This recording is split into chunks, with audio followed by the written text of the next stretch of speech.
Hello guys, welcome to Sony online classes. आज इस video में मैं डिस्कस करने जा रही हूँ हिंदुस्तानी शैली। तो गाइस, इसका क्षेत्र उत्तर भारत रहा है।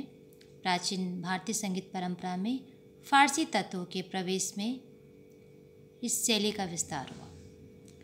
हीराबाई बड़ौदकर और पंडित जसराज इसके प्रमुख गायक का माने जाते हैं। एंड इसके अलावा बहुत सारे गायक हैं जो प्रसिद्ध रहे हैं हिंदुस्तानी शैली में। मियाँ सोदी ग्वालियर के पंडित लक्ष्मण राव, सन्नु खुराना कर्नाटक के भीमसेन जोशी, ये सब प्रसिद्ध गायक के रूप में जाने जाते हैं। तानसेन को हिंदुस्तानी शैली का संस्थापक माना जाता है, मीन्स फाउंडर माना जाता है। पुरंदर दास इन्हें कर्नाटक संगीत के पिता यानी पितामह के नाम से जाना जाता है।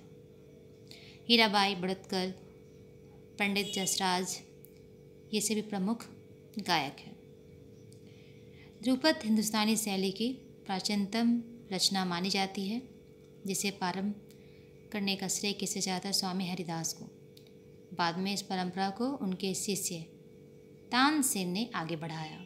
इस शैली के अंतर्गत कई नए रागों का भी सृजन किया, जैसे आप देखोगे राग दरबारी, मियाँ की टोरी, मियाँ का मल्हार, मियाँ की सारंग, दरबारी काढ़ा। ध्रुपद को आगे बढ़ाने में बेजू बावड़ा का भी बड़ा योगदान रहा है। आधुनिक काल में ध्रुपद को पुनर्जीवित करने के जो श्रेय है वो डागर परिवार को जाता है। समय के साथ ध्रुपद की तुलना में कई हल्की शैलियों का भी जन्म हो गया है, जैसे ख्याल।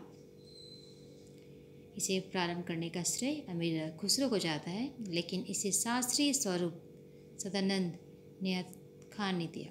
इसके प्रमुख गायकों में आप देखोगे सदारंग, अदारंग और मनरंग, ये सब थे जो मोहम्मद शाह रंगीला के दरबारी थे। ख्याल की भाषा पंजाबी, राजस्थानी, हिंदी और ब्रज भाषा रही है। गुरु शिष्य की परंपरा के कारण बाद में ख्याल ने घराना परंपरा विकसित हुआ, जिसमें 4 घराना सबसे प्रमुख माना जाता है। एक तो आपका ग्वालियर हो गया, ग्वालियर घराना। दूसरा है आपका आगरा घराना। नेक्स्ट है किराना घराना। उसके बाद है पटियाला घराना। तो जो ग्वालियर घराना है सबसे प्राचीन घराना इसे माना जाता है। नत्थन खां और बख्श खां इस घराने के प्रमुख गायक रहे हैं। आगरा घराना में आप देखोगे प्रमुख गायक जो है हाजी सुजान खां रहे हैं। फयाज खां भी थे और इसका गायन अत्यधिक मधुर होता था एंड इसे रंगीला घराना भी कहा जाता है।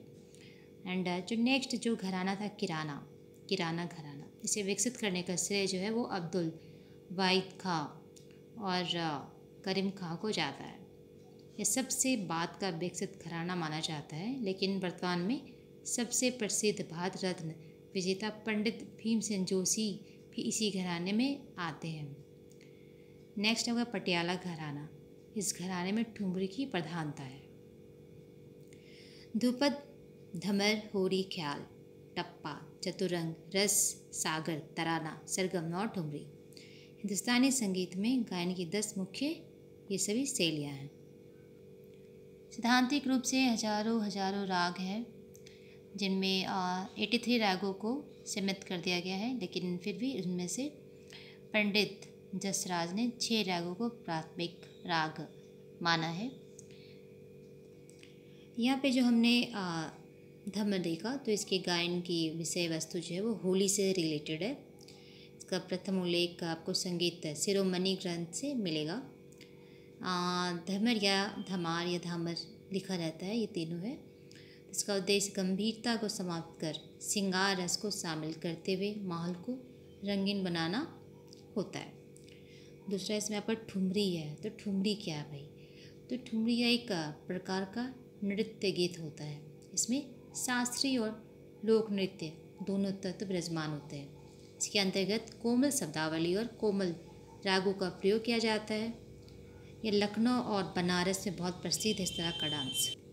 नेक्स्ट इसमें है टप्पा। टप्पा क्या है? तो गाइस ये पंजाबी भाषा के टपन्ना से बना हुआ है, जिसका अर्थ है उछलना, कूदना, नाचना। या हिंदी मिश्रित पंजाबी भाषा का श्रृंगार प्रधान गीत नृत्य है। इसके विकास में मियाँ और अयोध्या निवासी गुलाम नबी का महत्वपूर्ण योगदान माना जाता है। नेक्स्ट है जो इसमें गज़ल। तो मिर्ज़ा गालिब को गज़लों का जनक कहा जाता है। और वास्तविक जो नाम है वो असुल्ला खां था। मुख्य रूप से गज़ल उर्दू भाषा में वो लिखा जाता है।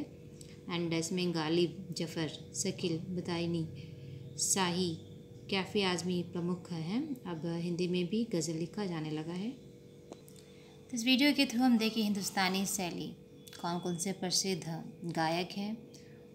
फिर मिलते हैं न्यू वीडियो में न्यू टॉपिक के साथ। जय हिंद।